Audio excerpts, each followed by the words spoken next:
El 29 de marzo de 1974, un equipo de trabajadores que cavaba un pozo cerca de la ciudad china de Xi'an se topó con un hallazgo singular, un guerrero de terracota de tamaño natural. Posteriores excavaciones desenterraron uno de los mayores descubrimientos arqueológicos de la historia. En 3 grandes fosas junto a la tumba de Qin Shi Huang, el primer emperador de la China unificada, yacía un tesoro que había permanecido oculto al mundo durante casi 2200 años, todo un ejército de terracota con más de 8000 soldados, una caballería de 150 animales, 130 carros tirados por otros 520 caballos y hasta 40.000 puntas de flecha, junto con docenas de espadas, lanzas, ballestas y otras armas de bronce. Durante décadas, los guerreros de terracota han dado trabajo a generaciones de arqueólogos. Pero aún hoy, la ciencia continúa revelando secretos que el silencioso ejército ha custodiado durante milenios. El primer emperador de la dinastía Qin fue enterrado en torno al año 210 a.C. con un esplendor solo comparable al de los mausoleos faraónicos del antiguo Egipto, según relataba el historiador Sima Qian un siglo después. Hasta 700.000 hombres participaron durante varias décadas en la construcción de una tumba cuyo interior simulaba un país con torres y palacios, entre los cuales corrían 100 ríos simulados con mercurio, algo que los altos niveles de este metal en el terreno se han encargado de atestiguar.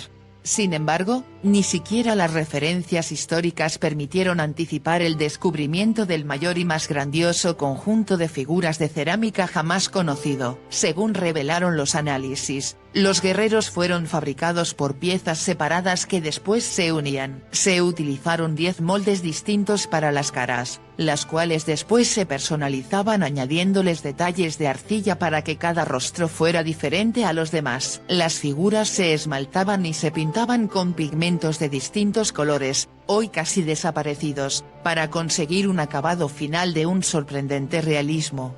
Armas listas para entrar en batalla. Los análisis químicos revelaron que el esmalte aplicado a las figuras contenía dióxido de cromo. Cuando inicialmente se estudiaron las armas de bronce para desentrañar cómo se habían mantenido durante 2 milenios listas para entrar de nuevo en batalla, brillantes, libres de corrosión e incluso aún afiladas, se encontraron restos de cromo también en estas piezas. Esto llevó a sugerir que los artesanos chinos del siglo III antes de nuestra era ya habían desarrollado un proceso de cromado del metal que en Occidente no se patentó hasta comienzos del siglo pasado.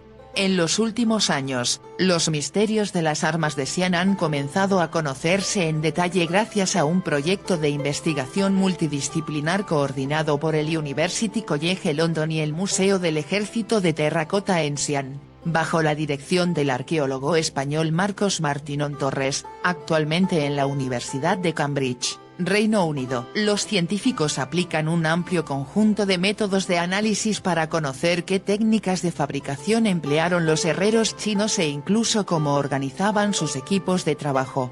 Así, Martinón Torres y sus colaboradores han podido determinar que los artesanos de las armas de Xi'an trabajaban en paralelo en grupos autónomos de organización similar al método de fabricación llamado Just-in-Time, que la compañía automovilística japonesa Toyota introdujo en el siglo XX, en contraste con la producción en cadena que popularizó la empresa Ford en Estados Unidos. Pero más recientemente, las investigaciones de estos científicos han llegado a una conclusión que derriba una idea sobre la manufactura de las armas instalada en las mentes de los expertos durante 4 décadas.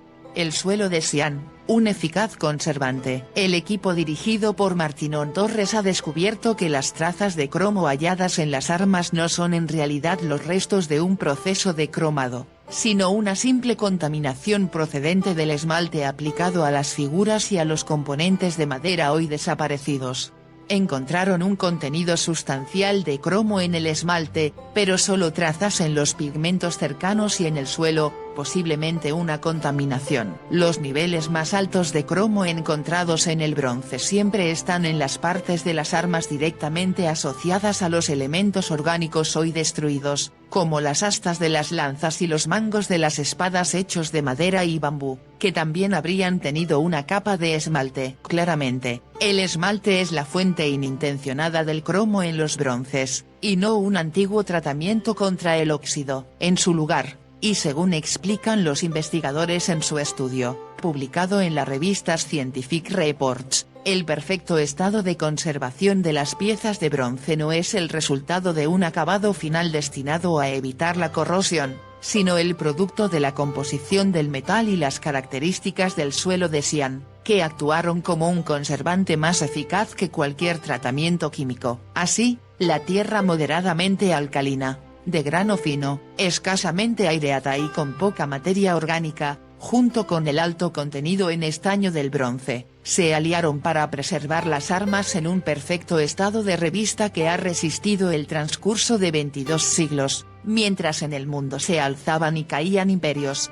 Para llegar a sus conclusiones, los investigadores han analizado una extensa muestra de 464 armas de bronce, junto con muestras de tierra de Xi'an. Una clave esencial de la investigación ha sido un experimento de envejecimiento acelerado del bronce en dos cámaras que simulaban respectivamente el suelo del enclave chino y el de un lugar como Gran Bretaña, sometiendo las piezas a una temperatura de 60 grados y a una humedad relativa del 90% durante 4 meses. En el suelo británico el deterioro del metal era notable, lo que explica por qué las armas antiguas halladas en los yacimientos de aquel país están fuertemente corroídas. Por lo tanto, la teoría del tratamiento antióxido con cromo debería abandonarse. Debería hacerse un esfuerzo para actualizar con esta nueva información los carteles de los museos y otra literatura popular sobre el yacimiento.